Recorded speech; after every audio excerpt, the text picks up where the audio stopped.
ഇത് ചക്ക വരട്ടിയതാണ്. അത് വരിക്കച്ചക്കയല്ല, കൂഴച്ചക്കയാണ്. ആദ്യമേ ചക്ക വെട്ടി മുറിച്ച് അതിൽ നിന്ന് ചക്കക്കുരു എടുത്തതാണ്. അതാണ്ട ചക്കക്കുരു എടുത്ത് അതിന് ശേഷം ആണ് മിക്സിയിലടിച്ച്, നല്ലോണം മിക്സിയിലടിച്ച് ഇതിനകത്ത് ഒഴിച്ച് കരിപ്പോട്ടിയും ഉരുക്കി ഒഴിച്ചതിന് ശേഷമാണ് വരട്ടുന്നു. നല്ലോണം വരട്ടണമല്ലോ. നല്ലോണം വരട്ടി കൊണ്ടിരിക്കുകയാണ് ഇപ്പം. ഇനിയും വരട്ടണം. ചെറിയ തീ 500-ൽ വെച്ചൊക്കെയാണ്.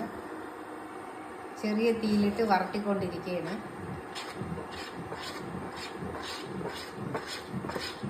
ഇതത്ര വലിയ ചക്കയൊന്നുമല്ല. അത് ചെറിയ കുരുവാണ്. കണ്ട, ചെറിയ കുരു.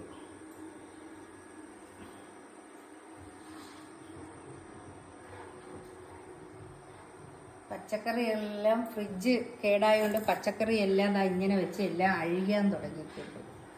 മരിച്ചിനി